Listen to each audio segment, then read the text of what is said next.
To all who joined us today, a very warm welcome. It is rather cold in the north, but you shouldn't be cold at home. Firstly, I would like to congratulate Manchester on the 40th anniversary of it being a nuclear-free zone city, the first in Europe. During those years, Greater Manchester and District Campaign for Nuclear Disarmament, CND, has worked closely with the city in campaigning for a nuclear-free world.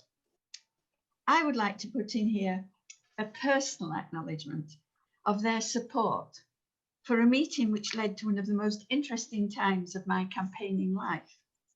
In 1986, the city hosted a women's gathering for peace and disarmament, which I attended. And there I met Gwyn Kirk and Carrie Pester in the International Workshop.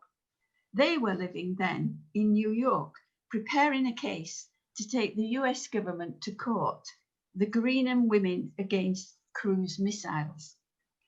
They needed to raise awareness of US nuclear missiles in Europe and, importantly, raise funds in the USA. To do this, they had invited British women to go on speaking tours. They asked me if I would do a tour. I was taken aback, but agreed, and went to the US in the autumn 1986, and did a tour, traveling from St. Louis in the south to Milwaukee in the north, and speaking to 25 different groups in 2 weeks. In subsequent years, I did 4 more tours, making contacts and friends, working for nuclear disarmament and peace, and those friends and those contacts flourish to this day. And indeed, other initiatives in Manchester have started with events sponsored by the city. In 1999, Greater Manchester and DCND, with the support of Manchester City Council, launched a new group, the Campaign Against Depleted Uranium Weapons, CADU as we called it. DU weapons were first used in the Gulf War. It soon became apparent that globally there were many groups concerned about the dangers of radiological and chemically toxic depleted uranium weapons. So it was decided in 2000 to hold an international conference against DU weapons, again, very generously supported by the City Council, bringing people together from across the world to discuss the issues involved. The conference, held in Manchester Town Hall, was immensely successful in exchanging information and linking groups. Eventually, an international coalition for a ban on depleted uranium weapons was established and an office opened in Manchester. As a result of ICBU lobbying, resolutions were passed both in the European Parliament and at the UN, critical of DU weapons. However, by 2017, it was clear that it would be better to move the international office from Manchester to Berlin. At the same time, a new research and advocacy group was formed, the Conflict and the Environment Observatory, CEOBS as its acronym is, with a much wider remit than ICBU, looking at a wide range of toxic remnants of war. CEOBS is now going from strength to strength, but there it grew out of that first initial help from the Manchester City Council. So you now hear from other speakers about initiatives where peace groups have worked together with the Manchester Nuclear-Free Local Authority. Thank you. Thank you, Rae. Thank you very much. We're now going to hear from Sean Morris, who's the Secretary of the Nuclear Free Local Authorities English Forum, which he has been since 1999. Is that right, Sean? 98. Since 1998. Blimey, sorry about that. Extra year. The extra year is really important. Sean keeps the NFLA at the centre of the nuclear policy agenda. And make sure that it's responsive to the needs of local government. So over to you, Sean. Thank you, Jackie, and thank you, Rae. as I'm a council officer, I love PowerPoint. So you're going to get a few slides. Oh, could you go back a slide, please? Not to, no, there we go. Thank you. Now, this first slide sort of, to me, sums up what NFLA is to Manchester, really. The big picture you'll see there is taken from the National Peace Museum's archive in Bradford, and is some of the Manchester nuclear-free city memorabilia that they have there, really. And then the top left of the two smaller icons, I always say when I do presentations to colleagues in Manchester, I'm the only officer in the council that surely must have their reason to be an officer emblazoned on the front door of the town hall, really. And there's no one else that can qualify on that, really. And so it's a great, for me, whenever I go past the town hall, it's always a great source of personal motivation whenever I see that lovely red plaque by the front of the town hall. And the plaque underneath it is in the town hall extension, which was remembering the 20th anniversary of Manchester's nuclear-free declaration. And again, it's put in a very prominent place in the town hall extension. And when I do training for our Manchester, as it's now called, one of the great achievements that the city mentions in its history is this declaration in 1980. And so it's a source of some pride, but it's based on the work of many people over 40 years. We've got Fred Barker, I notice in here as well. There was Stuart Kemp, there was Jamie Wooler, there was many councillors and so on that made this present, really. If you go to the next slide, Ginsella, please. I'm just really going to try and set some context and then go into a bit of what we really do now, what we've done at the present, really. So there's a bit of history and then how our movement has widened over that time, and then you'll get some of the early history from the other speakers, really. But it's important to get the context, really. And 1980 in some ways was very similar to where we are now, real crisis in our world. The Soviet Union invaded Afghanistan. There'd been the 3 Mile Island leak, a nuclear reactor in the United States. And then, of course, the new Conservative government accepted President Reagan's offer of cruise missiles at Greenham.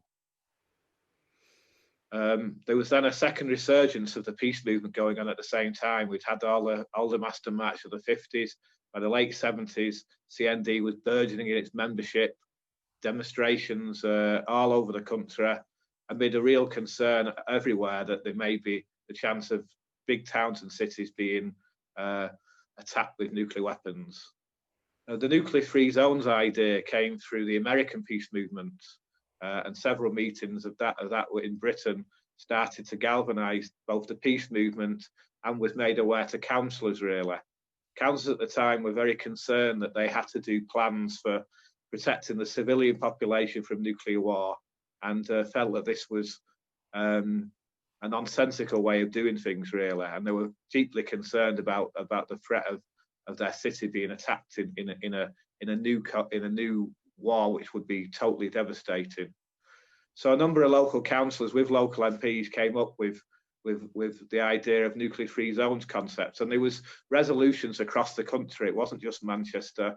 Leeds did one, Glasgow did one, Cardiff did one, Sheffield did one, London and Nottingham did one. So it was a very much a national event, really. But the key thing about Manchester's resolution in November the 5th, 1980, was that it encouraged the creation of an association of like-minded councils. And that's how effectively Manchester ended up hosting the NFLA, or the nuclear-free zones movement, as it was known then. And we've done so ever since, really. Now, in those early heady days in the 1980s, when there was a huge ideological struggle, NFLA was very much about opposing civil defence, opposing putting these bunkers up and protecting the public, really, challenging the government very, very markedly on those issues, alerting the public to the nuclear threat through exhibitions and booklets and research papers and so on. And then also helping on the international front. This was a part of a burgeoning international movement. There was an international nuclear-free zones movement, conferences in Spain and Japan and Germany and America and so forth. And then also it helped to inspire the mayors of Hiroshima and Nagasaki in setting up mayors of peace a couple of years later. In those early days, councils across the country joined. I think there was over 240 councils or so at that time, really. And it was a very public and prominent time. So road signs would say, "Welcome to nuclear-free Manchester." There's the icon there, and all over the place, high visibility to this work as well. Next slide, please.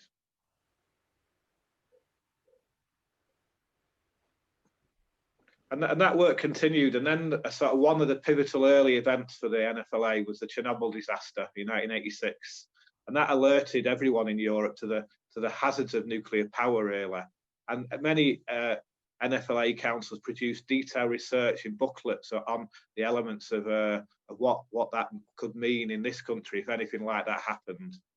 Manchester helped to establish the Chernobyl Children's Project. The first conference was held with the town hall with the Lord Mayor, and I'm sure Linda will talk about that, really.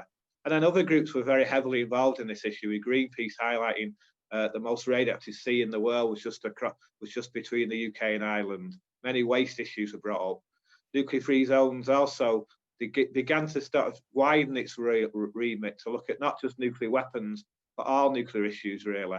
But it still looked very, very much into the civil defence issues. It didn't comply with a Home Office exercise, which meant in the end it was cancelled. And actually in that area we won, because the Cold War, when the Cold War ended, the Home Office quietly retired civil defence and brought in peacetime emergency planning. So our consistency in that, I believe, was very important in that, and a very important element of why we now do normal emergency planning and don't do the nonsensical civil defence planning that we did in the past. We also, in the late 80s, we started to advocate decentralised energy as well. And right throughout our history, I think when we've seen ideas in local government develop, we've been very much involved in trying to support that, really, as well. As we see in the next slide, please. So what happened to our organisation very early on was that local government is done differently in the 4 countries that make up the UK. And so we set up forums in England, Scotland and Wales. And then because of the work that was being done about the Sellafield and the Irish Sea, we started to engage with Ireland, and we did lots of joint conferences, which eventually led to an all-Ireland NFLA forum. The national forums help us focus on the work of the concerns of local councillors. And just to give you an example there, this year, even though we've been doing much of this remotely now, we do meetings regularly on new nuclear build, the existing aging nuclear fleets. We look at the issues around Hinkley muds, putting mud from the Hinkley Sea site into the Cardiff Bay. We look at issues around near misses with submarines and passenger ferries. We look at local energy. We look at nuclear weapons issues. Always engaging with councillors, linking in with council officers, and always inviting local peace groups as well, really. Next slide, please.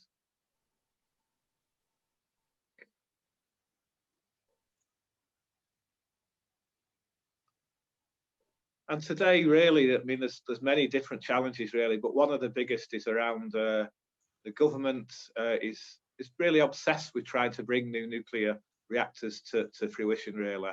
You've got there the picture of Hinkley Point C being built on the top left there. We engage very heavily in this debate. We respond very accurately and robustly to every consultation. And we go down to the coalface, if you like. We've done public meetings in Colchester and in Suffolk, around Sizewell and around Bradwell at the moment. We engage with the local groups heavily on that. We're very much pushing a different view that small nuclear reactors is a complete waste of time and money, really, as well. And within that, one of the key things about NFLA all through its history is engaging with local community groups and advocating alternatives to nuclear power as well. Next slide, please.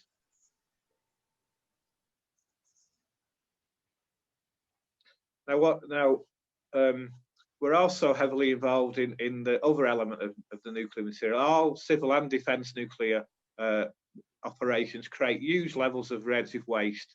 And after 70 years, there's still real challenge about what do we do with this issue. And Manchester, again, was involved heavily. We spoke with, if you like, one of our, you might class them as the other side of the debate, in Cumbria County Council. But we helped set up in the LGA, the Nuclear Legacy Advisory Forum. And we're a vice chair of that organisation, looking at the waste issue and how we decommission the old nuclear power stations. We set up its Scottish equivalent as well, and one of our members provides its secretariat. We engage actively with the industry in a constructive way to try to find solutions to some of these issues, really, seeking the safest standards. We played a very important role in how Scottish waste policy was determined, with the Scottish Government taking a more anti-nuclear post. We very much were instrumental in the inside track on that policy as well. We continually challenge whether putting such waste in a big hole in the ground is the right answer. And we also worked very much with the Ministry of Defence on the inside in safe ways to dismantle nuclear submarines. So we don't just shout from the barricades, we also get involved proactively to do sensible things when it's needed to be done as well, really. Next slide, please. And of course, one of the biggest things that we know as well, and we can't ignore it, is that we're in the biggest climate emergency. We've been promoting renewable energy for over 25 years. This is one area we really push hard, because we think councils have a real part to play in promoting decentralised energy. And we explain very much how it can be done through a mix of renewable energy types, energy efficiency and energy storage. And now nearly 3/4 of councils have done climate emergency resolutions, and we actively work with a lot of those councils promoting the best practice that is around there. We see climate change as the biggest future challenge for all of us and for our councils, and it's now a fundamental central part of a council's work. Manchester has a very, very ambitious climate emergency plan now, and real money and resource being put into it now as well. And again, recently we've got the global pandemic of COVID, so we've been pushing very hard that when we come out of this, it should be with a green recovery, really. We did a report just a couple of weeks ago saying how councils can help deliver that, because we need, as part of getting out the economic morass that we'll have next year, we need to try and save the planet as well. Next slide, please. And one thing we do in terms very much with the nuclear weapons issue now is we feel we work best when we work internationally. So we work very proactively with Hiroshima and Nagasaki. Manchester was invited by Hiroshima to become a vice president, and then a lead city, and then also to help set up the UK and Ireland chapter of Mayors for Peace. And last year, we also helped to set up a European chapter of Mayors for Peace. And yesterday, as I'll mention in a second, we did the first big event of that chapter as well. We engage actively, and we've gone many times to the United Nations in Geneva, Vienna and New York, and we go proactively regularly to Japan, to Hiroshima and Nagasaki as well. NFLA is part of the ICAN coalition, so therefore Manchester City Council and all the other NFLA members are part of that Nobel Peace Prize that it won in 2017. And one of my proudest days was going to the Nobel Peace ceremony in Oslo as well. But we do things very proactively. We do annual Hiroshima and Nagasaki Day events, and we have a very extensive promotion of peace education to develop safer, peaceful cities, both in Manchester and with our other member cities as well. Next slide, please. And fundamentally, all these issues are about protecting people's health and safety. So we do lots of work challenging the regulator over aging nuclear reactors. We work with the Shetland-based Chemo International over safe and clean seas, promoting research into the health effects of radiation. We continue to highlight the issues of Chernobyl and Fukushima and the hope that nothing like that ever happens again, but making the understanding what's happened as a result of those issues. Lots of work. I'm currently doing a new report on transport and the danger on transporting radioactive materials, constantly opposing trident replacement and its huge budget. Recently pushing very much into the divestment issue, pushing around council pension funds to come out of fossil fuel and nuclear weapons. and within that calling for defence diversification and a just transition to a green job solution for the future. And I think next slide, please. Got 2 more slides left. So yesterday, I hope, so, and I know some of you were at our webinar we did with ICANN and Mayors for Peace, looking at European peace and security. It's recorded, so we'll have it on our websites in the next week or so, really. You know, high quality speakers, we felt that was really important to show what we could do and who we could speak with. So we had Hiroshima speak, Manchester, Granollers, Barcelona, Oslo, Greenie and Braga amongst the speakers. We had Beatrice Finn and Daniel Hogstra of ICANN and a speaker from the Stockholm Peace Research Institute. And one of the things that it's about really is because if we didn't do these things high quality, with high importance and high profile, our enemies would constantly say, what a waste of time and money, and get rid of us. So it's a big part of what we do. We want to do things which add value, really. So we're doing at the moment, that's one of our areas for promoting the fact that there will be a new nuclear weapons ban treaty coming into force early in January. We're doing at the moment a joint statement that some of these big mayors will send out around the time of that great event in January, really. And so I've got one more slide, I think, Ginsella. And so as Fred will know and others will know, we do this on a shoestring budget. You know, there's me, there's a policy advisor, Pete Rotes, there's a couple of forum secretaries. We get some occasional policy consultants. We have a bit of business support, really. We've been like that for many years, but we still hit above our weight and put out prominent work and support prominent initiatives and so forth. And that's at a time when local government now is yet again in its biggest financial crisis, really. So somehow we've survived 40 years, presumably because what we're doing is right, really. That's how I see it, really. It survives as well because it's got still strong political support. It still has councils who put their money where their mouth is as well, really.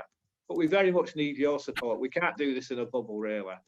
So please keep inspiring us and challenging us, as you do all the time, as we try to work together for a nuclear weapons-free world. So thank you for that. I hope that was a useful summary of where we started and where we are now. Thank you. Thank you, Sean. Thank you, Sean.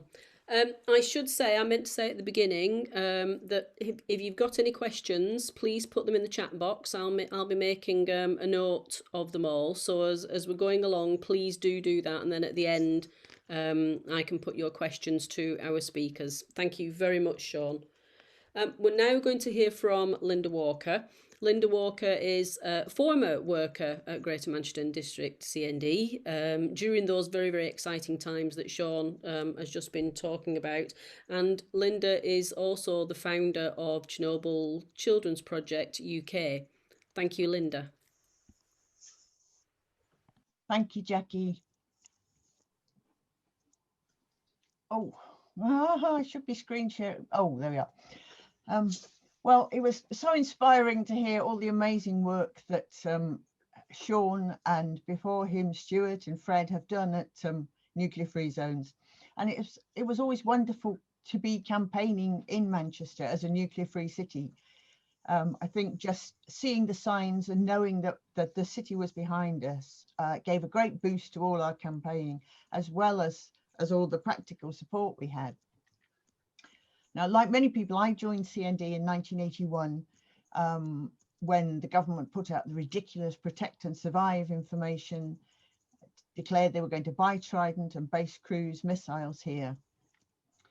I worked with Newmill CND and set up a group in Disley.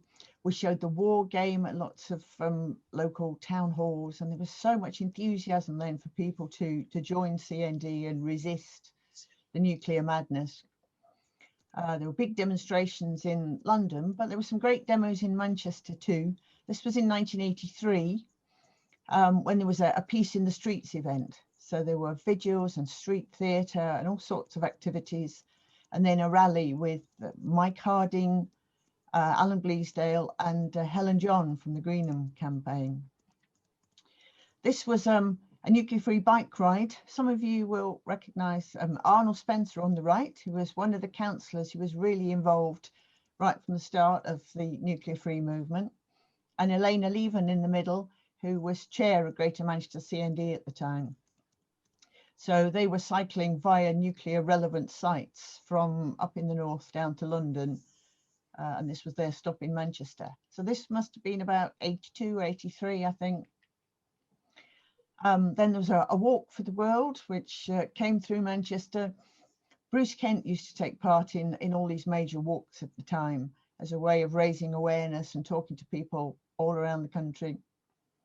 That's him with my daughter when she was very small. Then in 1986, the council supported the nuclear-free Pacific women's movement, who came to speak in Manchester as part of a major tour. And it was always fantastic to be able to use the beautiful rooms in the town hall for free for all our events. So the council gave us grants for various activities, and we did all sorts of events together. So all through the 80s, it was a tremendous support to have the knowledge that was built up within the Nuclear Free Zones office, financial support and political and moral support from the council.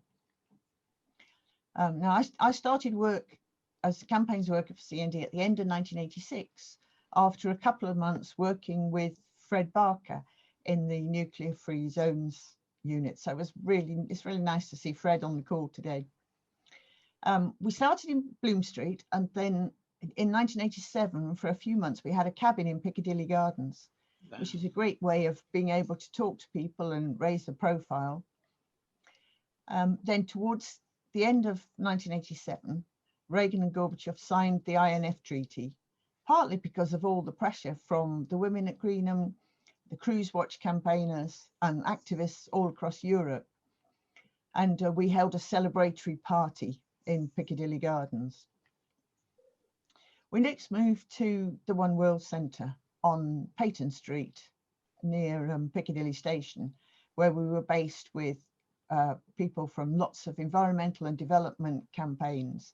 And it was really great to be all together, just as CND is today at Bridge 5 Mill, with all sorts of other campaigners. So that helped us to draw all the issues together. In March 1988, there was the horrific bombing of the Kurdish people at Halabja, with 5,000 killed. And there were a lot of Iraqi opposition people in Manchester and a big Kurdish community. So I worked closely with them. We had a big demonstration, we had public meetings and all sorts of protests. This is the plaque in Piccadilly Gardens in memory. And I remember at the time ringing the Foreign Office and the Ministry of Defence and trying to persuade them that we must put sanctions on Saddam's regime. But they said, oh no, there's no need. We're working with democratic elements in Iraq, which was ridiculous because any hint of democratic elements and people were immediately executed. They just didn't care what Saddam did, as long as he was just killing Iraqis, Kurds and Iranians, because the Iran-Iraq war had been raging all through the 80s, and Britain had been supplying weapons to both sides, but slightly more to Iraq because they disliked Iraq slightly less than they disliked Iran. Then with Colin Archer, we set up the Chemical Weapons Working Group, passed a resolution at CND conference and made chemical weapons campaigning part of what CND was doing at the time. And the next year we set up a non-proliferation working group, because at the time there wasn't very much talk about non-proliferation. And then Bruce Kent told me that the International Peace Bureau was looking for a new Secretary General. So I told Bruce that Colin would be brilliant at the job, and told Colin that it would be just the right job for him. And he took on the job, went to Geneva and said he'd do 5 years. 25 years later, he retired from IPB, and this is when he received the Sean McBride Prize for all the fantastic work he did there. In Manchester, we've always been very involved in international campaigning, and I was lucky enough to be the CND rep at many IPB events in Oslo, Tallinn, Berlin, Barcelona, and of course in Geneva. And this was an occasion when I think there was a big event at the Conference on Disarmament, and a number of us from Manchester went, with lots of people from Britain were there campaigning. And some of you will remember Ray Leach at the bottom there, who was a lovely man who was our treasurer in the 80s. Then the first Gulf War broke out. We had a big demonstration in Manchester, and then all sorts of events in Piccadilly Gardens. And I used to get phoned almost every day by BBC, ITV, Piccadilly Radio, saying, "What are you doing today? Can we come and film you?" That's never happened before or since. In the early 90s, we did a lot of campaigning on nuclear power, and particularly around Sellafield, and trying to stop the Thorpe plant being opened. I remember we were so desperate to try and stop it being opened because it seemed like there was a possibility that it might be stopped. And then once it was opened, obviously it'd be such a major issue to decommission it. But it was opened, as it says there, on Chernobyl Day, and turned out to be an absolute economic disaster. Yeah. But I think we led the anti-nuclear power campaigning within CND and encouraged others. Today, anti-nuclear power campaigning is a big part of what CND does, but early on it wasn't, and there were still some people who felt that we should just stick to nuclear weapons. In 1992, I coordinated a manifesto for the Earth, which was like a sort of mini version of today's Green New Deal, working with Friends of the Earth and the World Development Movement and various other organizations to bring together various elements of disarmament and social change and environmental activity, which could help to create a better planet. And we had a group of people who walked from the north of England down to London to hand it over to John Major. And it was at the end of that year that he was at the Earth Summit in Rio, and he declared that the next major global forum for civil society would be in Britain, and invited local councils to put in a bid for it. So Manchester did a tremendous amount of work making this fantastic plan to have big tents and structures all around the city and across Salford for a social forum, an environmental forum, human rights, peace and disarmament, economic forum. And they won the bid. We're very excited about it. And then John Major said, "But I'm not going to give you any money." So it had to be scaled down a bit and became Manchester International Peace Festival. It was still a big event as far as CND was concerned, because there was far more money available for it than we normally had for our campaigns. So I was seconded to the City Council for about 3 months, I think. We made the theme Sustainable Security. And besides all the peace and disarmament events, we linked it all in to social justice and environmental security.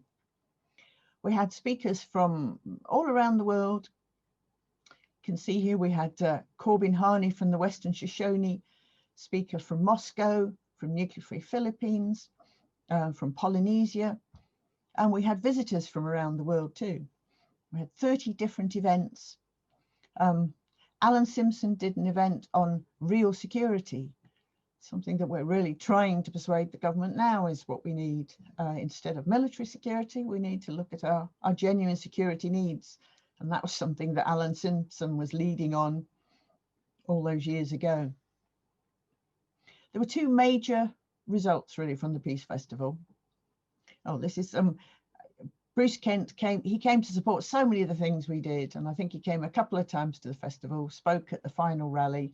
Here he's watching one of the street events we did. And of course it was great, as always, to have all the events in the town hall and the big rally in the great hall at the end.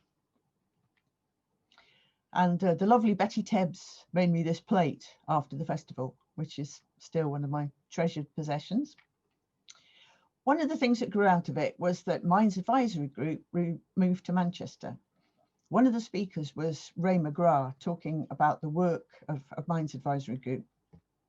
And I was fearful that it would be a really horrific speech, but he majored so much on the fantastic work they do to rebuild people's lives and make the environment safe. There was a great exhibition. Here's Claire Frisbee with it, who many of you will know. So they moved their office to Manchester, and Rae's brother Lou came to work in the office in Manchester. He's here with Princess Diana because she helped to raise the profile of the incredible international landmines campaign. And we did some great events in the city centre with Lou dressed up in full gear like this, lying on the pavement, pretending to defuse a landmine. It caused a great deal of interest as we all gave out leaflets around him. And the other major result was the launching of Chernobyl Children's Project. Adi Roach was one of the speakers at the festival, and she showed her film Black Wind, White Land, which showed many of the scientists talking about what happened at Chernobyl and how devastating it was, showed people living in the highly contaminated areas, talked about the liquidators and the people who died in the early days after the accident, and talked about the ongoing effects on all the people of Belarus. It's a very powerful film, and Adi is always a powerful speaker. So I suggested that we ought to bring some children to Manchester as a follow-up to the festival. And Adi invited me to go to Belarus with her in the December of that year in 1994. So we had a meeting in Manchester with Rae and Pat and others in Greater Manchester CND, and decided we should set up a group here. Adi was invited to write a book. As a result of her speaking at the festival, HarperCollins commissioned her to write a book. So when she took me to Belarus, it was a very intensive visit because she was doing so many interviews for this book, which came out very quickly the following year. We had a launch event in the town hall with the Lord Mayor, the Bishop of Manchester, and Adi, and I think one of the local MPs in January '95. And by that summer, we were bringing children for holidays in Littleborough and Glossop. Over the years, Manchester has helped us with a number of events. We had major commemorative events on the 10th anniversary and the 12th anniversary of Chernobyl. And then we've had receptions in the town hall on some of our anniversaries. This was 20th anniversary of Chernobyl Children's Project. We would have had another event this year for our 25th anniversary, but COVID put paid to that. So the project has grown and grown over the years, and we've been really grateful for the support we had from Manchester City Council to get us started and to give us ongoing support as time wore on. And then more recently, Jackie and Lydia and I worked with Sean to organise the Beyond Nuclear Conference on the 30th anniversary of Chernobyl and the 5th anniversary of Fukushima. And that was a great event with some terrific speakers, international and British, looking at the dangers of nuclear power and all the positive aspects of renewable energy. So it was terrific working with Sean. He's such an incredibly hard worker, as you could see from all the slides. And it's been a privilege over the years to work with Fred and Stuart and Sean. And like Rae, I'm really grateful for all the tremendous support that Manchester City Council and Nuclear Free Local Authorities have given to CND campaigning in Manchester. Thank you. Right, how do I stop sharing? Oh, there we go.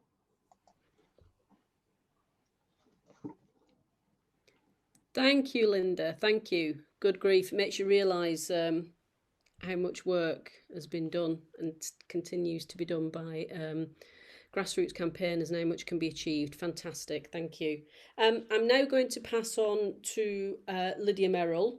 Lydia is a member of the National Executive of the Socialist Environmental Resources Association, which is one of the labour movement socialist societies. So I'm going to now pass on to Lydia. Thank you.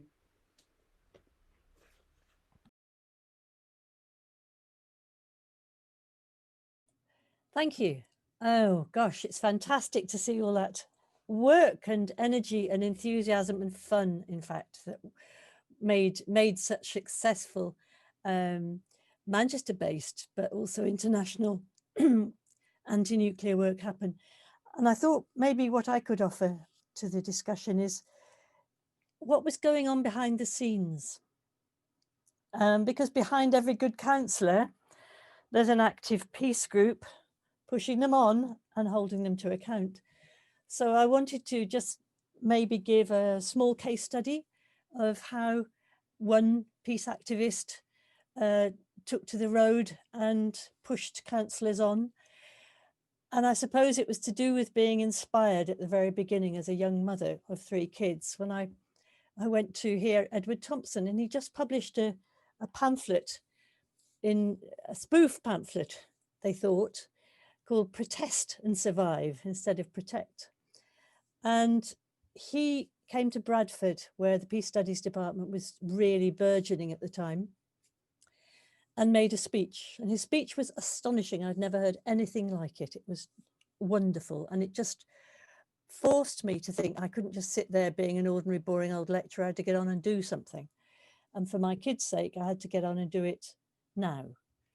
So I came out of that meeting and I helped form North Kirklees END. You can see my membership card on the left. The reason I've got these badges is because most of my materials I got sent to the Peace Studies Archive. So I've got an array of things left, and they're badges. And behind every badge, there's a fantastic story of amazing people, hundreds and hundreds of activists who made a big shift and made something called engagement, we call now engagement, actually happen. So Bradford was campaigning, and then little old Huddersfield, Kirklees, was beginning to, if you could get me in the picture, I'll show you my t-shirt. Huddersfield was, yeah, if you can get me as opposed to Jackie in the picture, that would be great. Then Huddersfield was a little sleepy old town, not much going on, but there was a fantastic CND group. And I also joined the CND group. And one day I was sitting at my kitchen table and I just found out about Manchester's nuclear free zone declaration. And I said to the guy I was having supper with, who happened to be a councillor, Mike Woods, hey, we should be doing this. So we just sat there with a piece of paper and wrote a resolution. And he took it to the town hall, he got it through, and within weeks, Kirklees had declared itself a nuclear free zone. It was that easy at that point. And then we began to start talking it up. And I suppose that's the important thing to know how to do, to talk something up, but to bring lots of pressure from different organisations to bear. And so it wasn't a one-woman movement, it was a massive movement with all the support of the local CND and the network of CND right across the country. And then because I'd got involved slightly with END, they said to me, we're holding a Brussels conference, a convention. Would you like to come? You can talk about, nuclear free zone stuff. So I got invited to go to Brussels for the first END convention. So that was pretty amazing. Can we move to the next one? Next slide, please. We went to Brussels. A few of us went to Brussels and they said, right, you organise that workshop, you can facilitate it. And I facilitated it, but there was the leader of Bradford City Council there, John, and there were people, friends of mine who were working in the Italian peace movement in Comiso, where the cruise missiles were also based. People who were there who said, yeah, this is really important. We must get local authorities to use their might and their publicity capacity. So in most of the local authorities, they use their local budget to promote it and make banners and make festivals. And if you go back one, you'll see the festival that went on in Huddersfield, where we had a peace festival and we appointed a peace officer, Caroline Malott, who was brilliant. And she just used every community arts idea that we had to promote the idea that we should all be doing something about getting rid of nuclear weapons. So gradually, the idea of END conventions really took off. It was to do with the fact that we had a major MEP involved at the time. And because we also had an historian, Edward Thompson, who pointed out that we are from a very radical perspective, a very radical tradition in Yorkshire and Lancashire, that we could do anything and we could get on with it, and we should. So we moved from Brussels to Berlin, and in Berlin we found enormous audiences. It was part of Die Grünen, the movement of the Green movement in Germany at the time. So it was really exciting to be in Berlin talking about green politics, but talking about anti-nuclear politics at the same time. There were overlapping issues, as everybody else had just said. And then we moved to Perugia, and my friend from Italy came with her friends from La Ragnatela, and we did extraordinary demonstrations in the city, and we explained to the citizens of Perugia what this was all about. And every time we moved from any city to another city, the majority of our time was outside the conventions. It was talking to people on the streets and explaining what we were doing.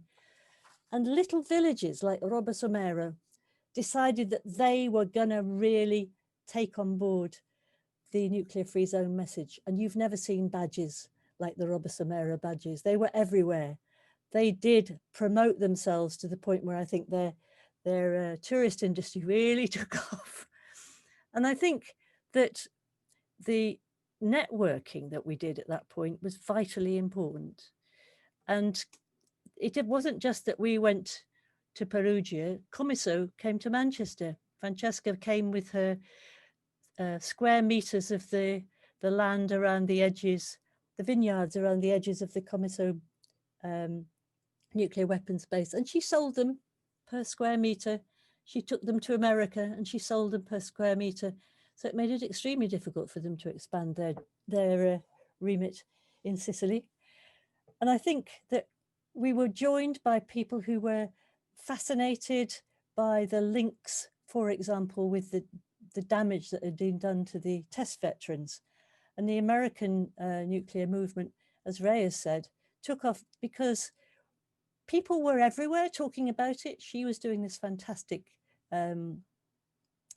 talks everywhere across America, and Nuclear Free America started to come and get involved in Europe. And I think that we started to have something that we could genuinely, as it says at the badge at the top, a nuclear free Europe. And behind it was this thing called the Nuclear Free Zone Network. So the Nuclear Free Zone Network decided we'd have our own little conference, and we held it in the bunker, the nuclear bunker in Huddersfield. And there were people from all over the world, including Takeshi Asami from Japan, from Yokohama. And we talked to each other, but we didn't just talk to each other. We went out and we surrounded the town hall, and we marched solemnly around the town hall with all our national banners, and we explained what we were doing. And we reinforced the commitment of Kirklees Council. So at every stage you had to reinforce and support the councillors who were doing what was regarded by a lot of them as quite outlandish things, really, and beyond their remit, so that it would be taken seriously. Can I have the next slide, please? Can you move me on? Next slide. So after Perugia, the world, really, what we felt was that the overlapping movements were really, really important, and that the women's peace movement had made an enormous difference. That if you think about it, the number of activists in the pictures you've just seen who were women and who were connected into other organisations, and I don't just mean WILF, although I've become very involved in WILF since, these were people who wanted to speak up. The Hibakusha who we met them here, we met them in London. We were listening to people, from ordinary citizens from all over the world, sharing their ideas and their commitment. And I think we were also committed to the fact that you can't just ride roughshod over a Pacific island. We have to support them. You can't do that anymore with the way we're dealing with our carbon emissions, just allow them to sink. We have to fight for them. This is a social justice issue. So you can do that at a local level, like we did in Leeds. I was working all this time. I was working as a lecturer and then as an education officer. And in Leeds,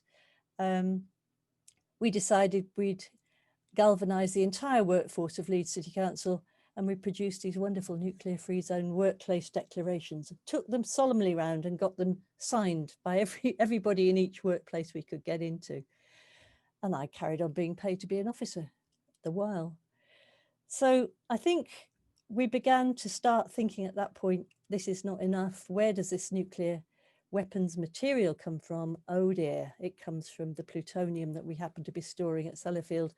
This is not good. Let's have another look at nuclear power. And I think the whole nuclear power movement, which is now very strong, or rather anti-nuclear power movement, evolved and developed, I think, towards the second half of our campaigning.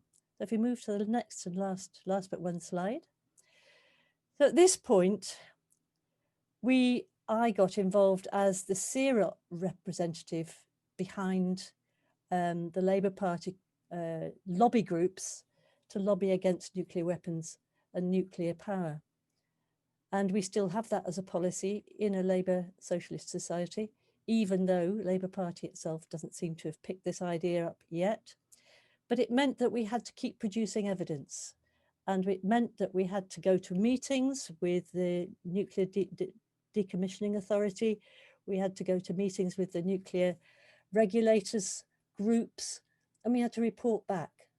And I think that was the sort of bureaucratic bit of my story, where reporting and keeping scrutiny on what was going on, which was quite a boring thing to do, but nevertheless kept those organisations who needed evidence as informed as we possibly can. And we continue to do that. We continue to report and we continue to write resolutions, and we're not letting go of that. So the last slide really is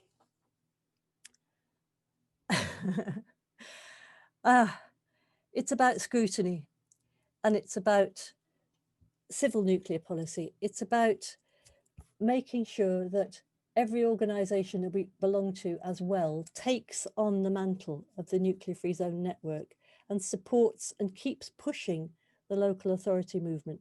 It's about building up and supporting and celebrating the nuclear free zone movement. And I'm so pleased that we've been able to do that. And thank you, Sean, for an extraordinary event yesterday. And thanks to everybody who's here, because you've all been absolutely key members of the groups and the movements and the individual and special commitments to making us where we are. And we're still determined. And even though we haven't got our governments convinced, we are not going away. Thank you. Crikey. Thank you, Lydia. I would second that, and I'm sure everybody else here would second that as well. Second, third, fourth, and on and on. I'm now going to ask Rae to speak, and Rae didn't get a proper introduction at the beginning. So just to let you know that Rae Street, who former chair of Greater Manchester District CND, as you heard, long-term and fantastic campaigner. Rae also did her stint as vice chair, one of the vice chairs of National CND and vice president of the International Peace Bureau, as I said, as well as chair of Greater Manchester District CND for many years. So Rae, can you please help us to bring this to an end, apart from the question and answer session? Thank you.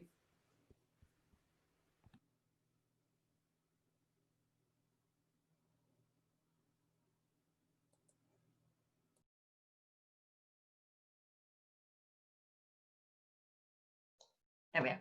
Right, thank you, Jackie. And thank you all. I just want to say a word of thanks to all the staff we've had in the nuclear-free local authorities. They are not a job's worth. They have always gone, and you could see from what Sean was describing, but that's been the same all through the years. They've gone that extra mile in working for a nuclear-free zone and the nuclear-free world. You couldn't sum up all they do. I mean, they work so many hours a day. I also want to highlight the fact that all the speakers have seen the importance of international work And I want to emphasize that, how important it is that, you know, I started with the work we did in the USA, because what we do in our, both through the NFA and our peace groups, is exchange information, because truth to tell, governments do not put this, and you don't get it in the mainstream media. It's up to us to inform people about what is actually happening. So I think that is a very important part of our work. In the 1987 Manchester Nuclear Free Cities booklet, it was stated that the City Council believes that supporting CND is in accordance with its nuclear free zone declaration, and given the danger of nuclear war, is in the best interests of the people of Manchester. And you've heard today how this cooperation between CND and the Nuclear Free Local Authority has raised awareness of the dangers of nuclear developments of both weapons and power, and how, beginning in Manchester and district, so many peace networks have spread around the world. So let's look to the future. Working together, activists around the world in ICAN, the International Campaign Against Nuclear Weapons, have achieved the United Nations Prohibition of Nuclear Weapons Treaty. It's known as the BAN Treaty, which has now been ratified by 50 nation states and will enter into force on the 22nd of January, very soon, 2021, after which nuclear weapons will be illegal under international law. I really never thought I would see that in my lifetime of campaigning. It's fantastic. But now what is needed is pressure from the grassroots to encourage towns and cities to pledge to support the TPNW, so that ultimately the UK government will sign up. We've got to be ambitious. In the webinar on Friday, 4th December, yesterday, looking at European peace and security through the 2020s, speakers from across Europe emphasised the importance of developing a culture of peace locally. In the future, local non-government organisations can work together with nuclear-free local authorities to further this. And on the question of what is called new nuclear build, already Sean's referred to that for us, we need to work together to expose the myths around nuclear power stations, which are put out by the industry and the government. Nuclear power is being presented as one of the answers to global warming, as it is said to have no carbon emissions. But it does, if the whole cycle of building and running a nuclear power station is taken into account. There are carbon emissions. The power stations are exorbitantly expensive. They produce tons of radioactive waste, to which there is no solution, whatever the government says.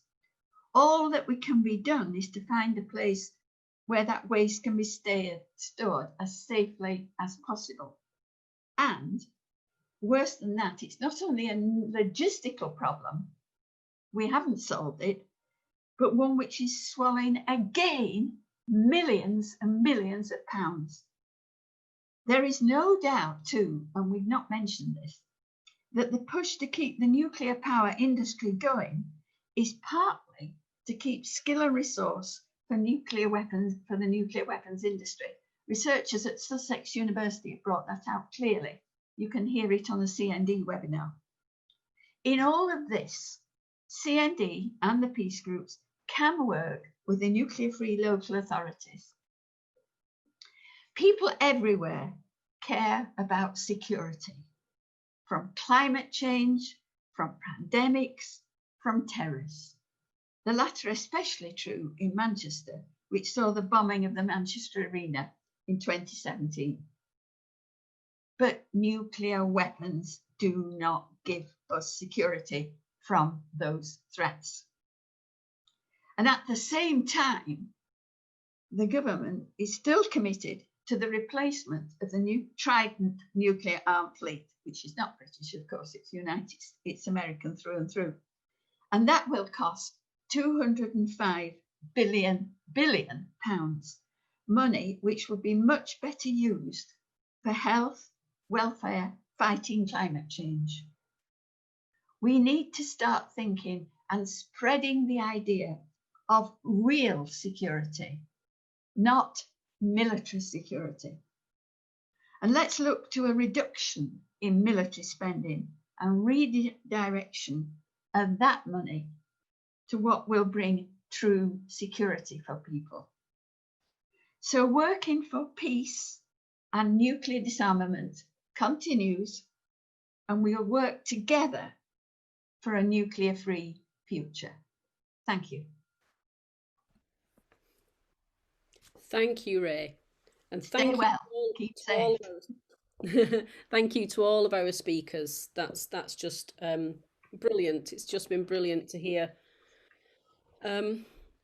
what was going on back 40 years ago, and just the continuity. I think the fantastic thing is the continuity. That's Belinda. And that we're all still here. I think did you pinch that from Bridge 5 Mill? There are plenty of them at Bridge 5 Mill. So we've had some questions on the chat box. There's still time if anybody wants to either raise their hand and ask one personally or wants to put anything in the chat box. We'll have 5-10 minutes now for some questions. Sean, Steve Roman wanted to know whether you're able to ensure that the plaque on the front of the town hall will remain after refurbishment. Steve never asks easy questions, does he? I mean, I've only been in the town hall twice since March because of the pandemic, so I've had little contact with that area. I will, speaking with Steve separately, I will talk to the relevant people in the town hall and see and look very much to do that. Really, my expectation, understanding is that everything's being clean and conserved, and as far as I'm aware, there's no reason the plaque won't go back to where it is and so forth. But I'll check that with Steve and with the relevant people in the council. That's great, Sean. Can I just looking to the future as well, make a suggestion to all to whom it's relevant? Kevin Fitzpatrick is a journalist for BBC Northwest. He's now the political editor for BBC Northwest. He's from Saddleworth. He's sympathetic to our cause. I know him quite well. So I'd suggest that for those who it's relevant, try and get to know Kevin Fitzpatrick at BBC Northwest. He'll be a good ally, I think, and I know it'll be difficult with the BBC, but he is worth cultivating. Consider it done. Can I just add on something positive for next year? Next year, I'm expecting the new Manchester Peace Gardens to reopen. We're expecting we will have the Manchester Arena Memorial as well next year. We'll have the Ripples of Hope Festival with the Robert F. Kennedy Human Rights Foundation in May at the moment. And then just a sort of stop press from yesterday. We've had a meeting yesterday with international humanitarian groups who are wanting to put an international memorial to all humanitarian workers that are killed in action. And there's now very strong movement now for that to go in a site on Grosvenor Square at the Manchester Metropolitan University campus. And again, we're hoping that will be done next year. And from that point onwards, World Humanitarian Day will be sort of formally commemorated in Manchester on the 19th of August as a result of that happening as well. We're very pleased with that. We had and again, that connects into what Linda was talking about with Minds Advisory Group. It's come from their instigation, and the strong support we have between the council and them is one of the reasons it looks like it's going to go ahead now. Thank you, Sean. Goodness, some good news going into 2021. Sorry, Steve, did you want to come back? Yeah, and I'll let people know now that I want to share it probably in a week or so with the Friends of the Manchester Peace Garden, that it's probable that the message of peace is we're pursuing. Dave Carty's happy with the idea that we pursue it going into Whitworth Park or Whitworth Art Gallery. I'll let people know, hopefully before Christmas, of some firm action in that direction. Good news. It'll be really, really lovely to have her back. Good news. Sean, another question for you from Pat Sanchez. Are you as in, I think NFLA and maybe Mayors for Peace, but I think at NFLA the council, maybe Pat, or you could put me right. Are you engaging with Extinction Rebellion on climate change? Yes, I mean, our climate emergency resolution and our work we're doing there is very much, I'd say, has been inspired firstly by the climate school strike movement that came to the St. Peter's Square week after week last year. That definitely galvanised councillors. I would say before it, we were going through the motions a bit with it, really. I'd say now there's both a lot more staff involved in the work, very strong resources being put forward. COVID has had an impact. I can't pretend it hasn't. I mean, it hasn't. You know, we've now, as a council, we're expecting potentially up to a £50 million cut next year. So we have to work around those difficulties. But I would say without a shadow of a doubt that the work we're doing on climate change is one of the pillars now of the council going forward, and that's come from that sort of powerful climate change movement that, like the peace movement of the early 80s, has really struck home with councillors. And from speaking as the part of the council that leads on it, there's a fantastic amount of commitment there, really, that I didn't see there a couple of years ago. And it's very much been spurred on by the pressure that's been put from outside, which we get all the time now as well, it has to be said. As difficult as it can be for officers, because we've got to work within very tight budgets, we're very aware that it's one of the things we must focus on for the next 10 years and beyond, really. Thank you. Thank you, Sean. Unless anybody has anything else to add, there's been some really good points being put up in the chat, not least Pam's comment about keeping our eye on Labour and its commitment to nuclear power and weapons, and the fact that Keir Starmer mentioned NATO twice at the Labour Party conference, so we need to keep our eye on that. And a really, really nice comment from Rieko. Hello, Rieko from Gensukyo in Japan. Great friend of ours, and it's lovely to see you.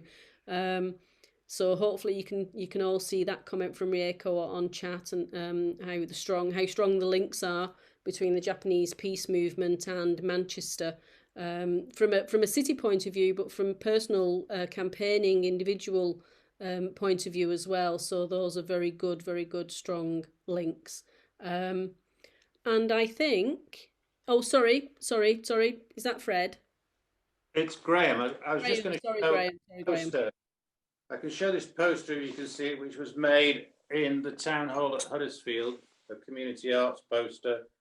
It's not a very good image, but it's just an example of what Lydia was talking about, of how grassroots community action and the use of the town hall working in partnership. This is from the 1980s. So yeah, just an example of a poster that was made on a day of action. Thank you.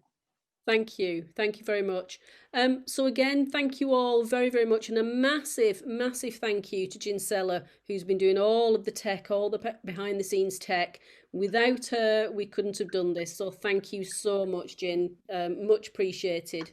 I just want to say as well, this has been so inspiring, and just it's amazing to see how long and how much you guys have done over the years, and may it continue. Absolutely, mate. Continue. Thank you. And please, I know that you're probably all being called on. Your pockets are being called on from every angle. But if you can support Greater Manchester and District CND with some money, that would be always very, very, very gratefully received, so that we can continue. Because like a lot of different organisations, we've been massively hit by the dreadful conditions that we've all living through in this year 2020. So we want to go into 2021, which we will, with verve and vigour, and hope that we can see all of you in person, as nice as these Zoom meetings are. See you all in person very, very soon. Please all have a very, very safe, very happy Christmas, and here's to 2021, which I know we'll all be very, very thankful to see. So thank you all. Thank you. And thank you, Jackie, for all your commitment. You are a wonderful worker in a line of good workers. Thank you. Thank you. Thank you all. Bye. Bye bye. Bye bye. Bye bye. Bye bye.